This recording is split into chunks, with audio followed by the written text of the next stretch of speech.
போராட துணிந்தவர்களில் முன்னோடி ஜான்சி ராணி லட்சுமிபாய் வீரம் மற்றும் தைரியத்தை அடையாளமாக திகழ்ந்து இந்திய சுதந்திரத்திற்காக பாடுபட்ட பெண்களில் நானும் ஒருவள். நான் தான் உங்கள் ஜான்சி ராணி.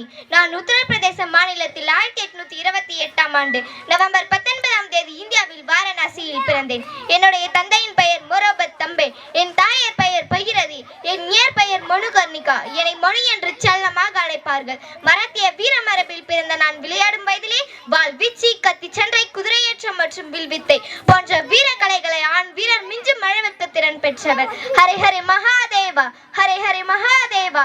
என்னை ஜான்சியின் இளவரசர் கங்காதராவ் திருமணம் செய்து கொண்டார். என் குழந்தையின் பெயர் தாமோதரராவ். பிறகு என்னை ஜான்சி ராணி என்றும் ராணி லட்சுமிபாய் என்றும் அழைப்பார்கள்.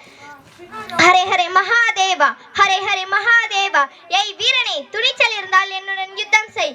ஜான்சியின் மக்கள் யார் அழிக்க நினைத்தாலும் என் வீரவாள் உங்களை சும்மாவிடாது. வீரர்களே, ஆங்கிலேயர்கள் கண்டு அஞ்சாதே. அவர்களிடம் படைப்பலம், நமக்கோ மனப்பலம். அவர்களிடம் துப்பாக்கி, இங்கே வீரம். ஜான்சியால் ஆண்கள் மட்டுமல்லாமல் பெண்களும் வீரர்கள் தான் என்று அவர்களிடம் போய் சொல்லுங்கள்.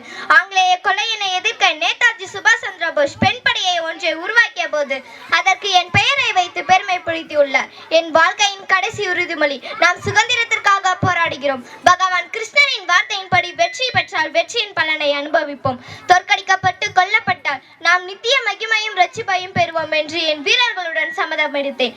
கூட்டத்தில் ஒரு எதிரி இருந்தால் நீ வளர்கிறாய் என்று அர்த்தம். கூட்டமே எதிரியாக இருந்தால் நீ வளர்ந்து விட்டாய் என்று அர்த்தம்.